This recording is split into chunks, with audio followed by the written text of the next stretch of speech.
سيدنا ومولانا أبي القاسم محمد وعلى أهل بيته الطيبين الطاهرين المعصومين أما بعد السلام عليكم ورحمة الله وبركاته. Among those people who are exempted from fasting, in the first category come the elderly people.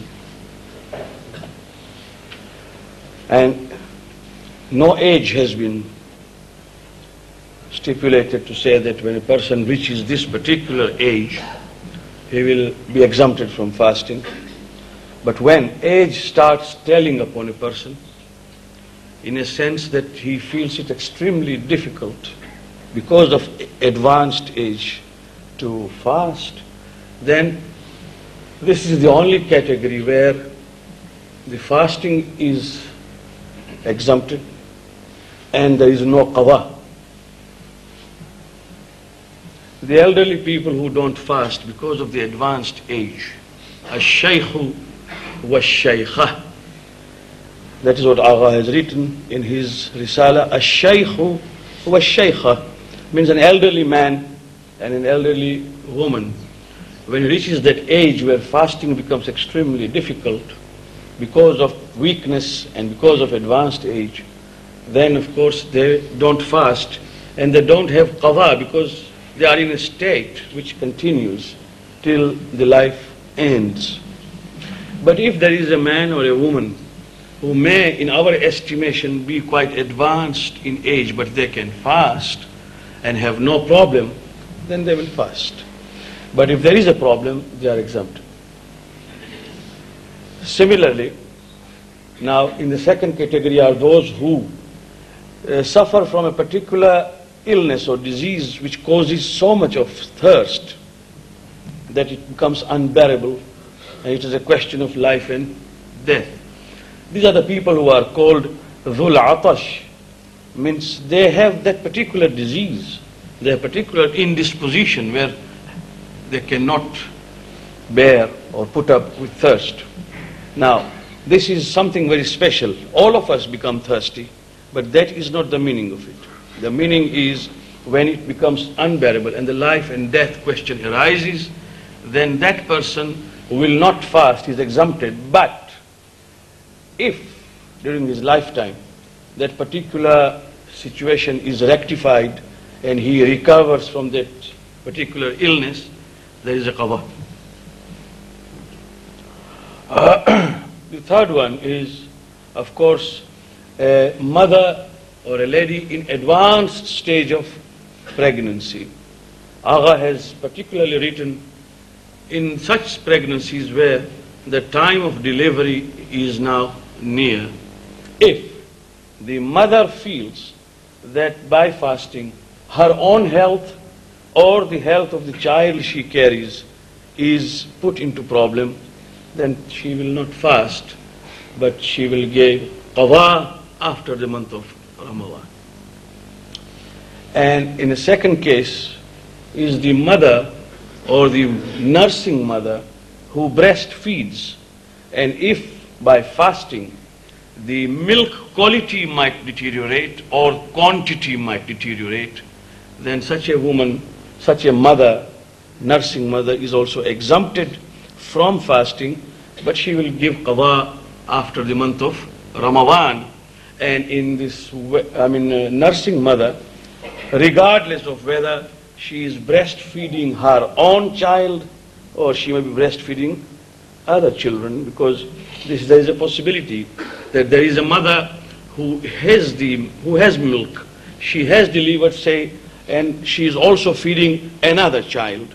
So there are two she is feeding, and even it is not born of her, she feels that the quality of milk or the quantity might deteriorate, she will not fast. In all the cases except the elderlies, there is a Fidya. And I would like to just make a slight observation here that the two words are confused. Many people take all these as kafara. These are not kafara. Kafara is a penalty which we'll be discussing later. This is a Fidya, which roughly translated means in lieu of or instead. Now there is a fidya on all those, the mother who has got advanced state of pregnancy and cannot fast, the mother who breastfeeds and finds that she fasts, she'll be putting herself or the child in difficulty, or the one who is dhul atash, that means he is actually suffering from acute thirst, which is a question of life and death. Such people, when they don't fast, they have got a fidya to pay for every fast, especially in the case of pregnant mothers and breastfeeding mothers. If the harm is more to the child she carries or the child she feeds, then fidya becomes all the more important and ahwati wujubi. Now, what is the fidya? The fidya is to give away food, not cash, in lieu of every fast. And if anybody gives cash, then those who distribute fidya have to purchase grain. Agha has said wheat is best of all. Wheat. Now we have got to purchase this and distribute, because fidya is distributed in the form of kind, and that is what Agha has written. So in our estimation, because Agha has mentioned that it is ahwat but istihbab, not wujubi, to give 2 mud rather than 1 mud. So our estimation is it comes to about £1.50, the fidya for every fast. So those who give, they give £45 nearly for 1 month's fidya. Now the elderly, if they wish to give fidya, because they are not fasting, they will never be able to fast. It is up to them, but there is no fidya for them. The fidya is for those who are in this position, plus one more position. If, God forbid, somebody is suffering from a sort of disease, like say diabetes, where the doctors have advised him that if you fast, you will have problem, because your level of sugar might fall, and things like that, whatever be the medical explanation for it. And the patient himself or herself feels really that fasting is going to harm his or her health. Now such a lady, I'm giving only an example, there can be any other disease, God forbid, but then he can't fast or she cannot fast, and permanently she cannot fast, because she will not be or he will not be able to fast even after Ramadan. There is no question of qada for that person. Then fidya is for them mustahab, and that fidya is also 1.5 pounds per fast. May Allah grant us tawfiq to follow the Sharia. Last night we were discussing the word Rabb, and what Shaykh Tusi alayhi rahmah in his Tafsir Tibyan has written is that the meaning of Rabb, one of the meanings is as-Sayyid. This is translated normally in English translations, Lord. Lord. Now, I have no objection to that particular word, Lord, but it is quite evident that it has been borrowed from Bible. Because Bible talks of Allah or God as Lord also. But the meaning is, as-Sayyid means master or owner. And very interesting discussion follows. How many types of ownership are there? You see, I own a car, I own a house, for example. I own a shop. Ownership in this particular aspect is that I own it, but there was a time when I did not own it. And there can come a time when it will exist, well, I will cease existence. Many people die, leaving houses and estates behind, and the cars and everything.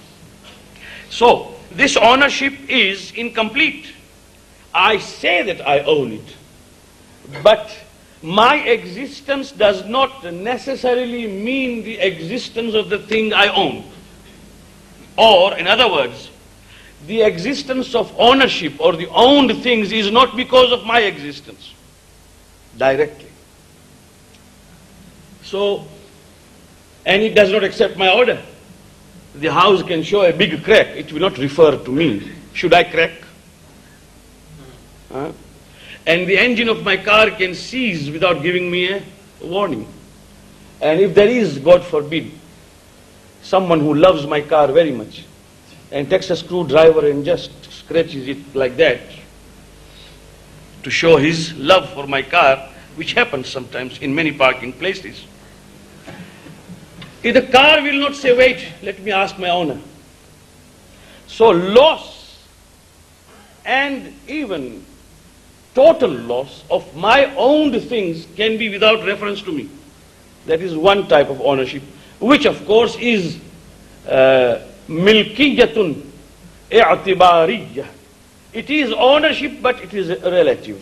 It can go out of my hand without reference. Second ownership is where the things exist because of me. My eyes, my ears, my body, my nose and all the parts, they exist, and the existence is coincidental with mine, and I have some control. But even there comes a place where situation can come when even that so intimately owned thing can go wrong without reference to me. As it is said, so many things within my body function involuntarily and some function voluntarily. The heart throbs, but it doesn't tell me that throbbing should be there or not. And وَمَا كَانَ لِنَفْسٍ أَن تَمُوتَ إِلَّا بِإِذْنِ اللَّهِ. Allah says in Quran, no nafs can die without my permission. That means the last beating will be with His permission. In whatever circumstance, when it beats for the last time and man is dead or a woman is dead, it is with the order of Allah. Therefore, this ayah is for me and you. You see, I have got certain friends, when they fall very sick, they refuse to sleep. You know, because they say if they close the eye, Malakul Maut will come. Yes, there are people. They refuse. They think if I keep wakeful, nobody will come. They don't understand that the coming of Malakul Maut for the sake of taking me away is with the permission of Allah. It can happen with my eyes open, it can happen with my eyes closed. وَمَا كَانَ لِنَفْسٍ أَن تَمُوتَ. No nafs can die illa bi-idhnillah, with His permission. Therefore, it has given me and us, all of us, that sort of confidence that go on living. And do not be morbid in your thinking that so and so has died in tomorrow. Because there are people, when they go on thinking, I will die now, I will die tomorrow, they then suffer from nervous breakdown and tension and all that. Thinking of that, when it will come, it will not knock. And when it is not there, it is not there. Go on living, performing your duties. So, in both the cases, the ownership is incomplete. The ownership of Allah subhanahu wa ta'ala is that everything exists because of His existence, one. Secondly, nothing at no time is beyond His control. This is the difference, and this is the true meaning of Rabb. Ali ibn Abi Talib salawatullahi wa salamu alayhi, in Nahj al-Balagha, on 2 occasions discusses Rabb, and this is final, because it is already late, but it is Friday night. And see, my friends, how quickly we have entered into next Friday in Ramadan. We began with the first Friday, it was first of Ramadan. Tomorrow, inshallah, will be the second Friday of Ramadan. May Allah accept our a'mal. But days are passing so quickly. Well, in one place he quotes the ayat of Quran. He says, O people, Mawla says, Inna Jibullah, O people, consider this verse of Quran.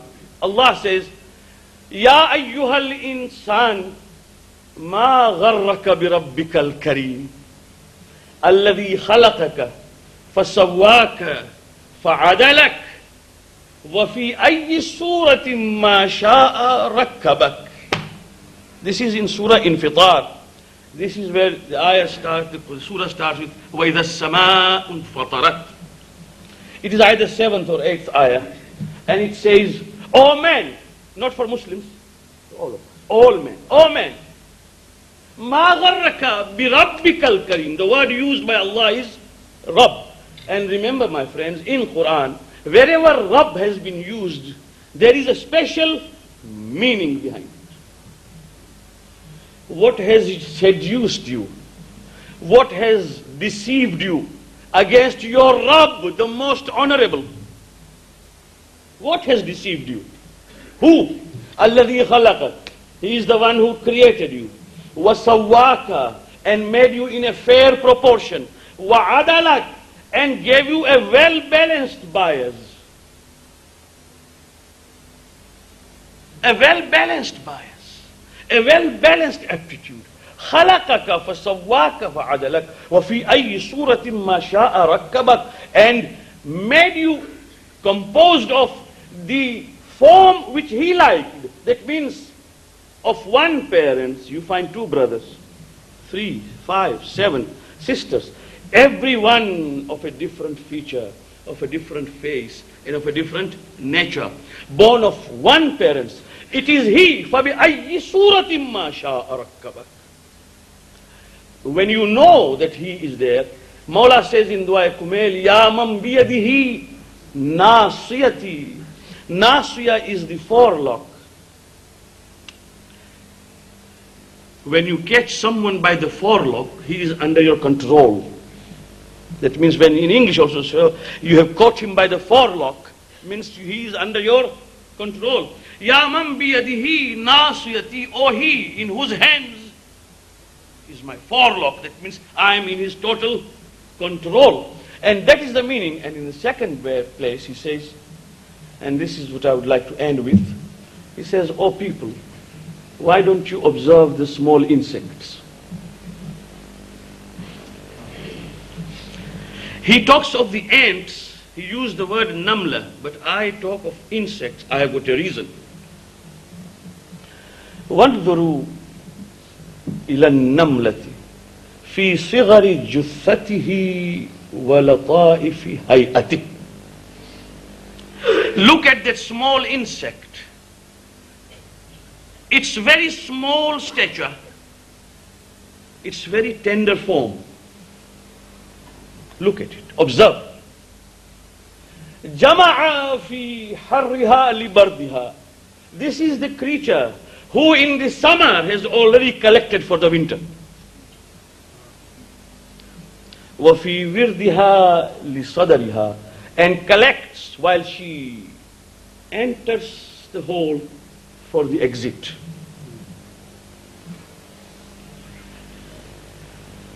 لا يغفلها المنان ولا يحرمها الديان. The most merciful God has not forgotten him also. Has not forgotten. He has been given whatever has been given. Because he is the Rabb. And Allah subhanahu wa ta'ala gives, as we say in Gujarati, it's not a small thing. Hathi ne mar, ne kiri ne kan. Hathi ne mar means so much of food for the elephant. Mass. Kiri ne kan, a small particle for the ant. The giver is Allah subhanahu wa ta'ala. And then Imam alayhi salam gives something which is a proverb in Arabic, but that was the first used by Imam Ali ibn Abi Talib. He said, فَفَانْظُرْ إِنَّ فَاطِرَ النَّمْلَةِ هُوَ فَاطِرُ النَّخْلَةِ. The creator of this insect is the creator of the palm tree. That means the creator of the most minute is the creator of the biggest form. This became a proverb in Arabic because Ali said, alayhi salam, Inna fatira namlati huwa fatiru nakhla. The one who created that small insect is the one who created the largest form, that is the palm tree. And then he ends and says, فَإِنَّ الْجَلِيلَ هُوَ اللَّطِيفُ. والثقيلة والخفيف والقوية والضعيف في خلقه سواء. Anything that is dense, transparent, heavy, light, tender or strong, in his creation they are all at one level. That means he has to provide and sustain all according to what it deserves. This is the meaning of Rabb. And because it is common to all, therefore the second word has been used, Alameen. That he is not Rabb of Muslims alone. He is not Rabb of human persons alone. He is the Rabb of the universe. Alameen is the plural of Alam. George Sale, when he translated the Quran first time into English, he has written, if you refer to that translation, he has written, all praise to the Lord, all praise to Allah, the Lord of man, M-E-N. He has translated Alameen as man. And down below, in the margin he writes, that although Alameen means more than one world, but Muhammad did not have the concept of the universe, therefore I have translated this as man. Look at the bias, look at the prejudice, that he is not prepared to understand that Muhammad was talking the language of Allah subhanahu wa ta'ala. And he should have accepted it, that a man in those days talked about more than one world. Alam means world. Tabai in his Al-Mizan says, how many alams are there? Alamul Haywan, world of animals. Alamul Jamad, world of stones and rocks. Alamul Insan, the world of Insan. Then, there are so many awalim. Of all the alam, the word is Alameen. He is the Rabb of every world, and therefore, he is the Lord of the universe. Everything, the stars, the heavens, the skies, the clouds, the lightning, everything that grows from this earth. He is the sustainer of that. That is the meaning of Alameen. And not only men are included as part of it. Wassalamu alaikum wa rahmatullahi wa barakatuh.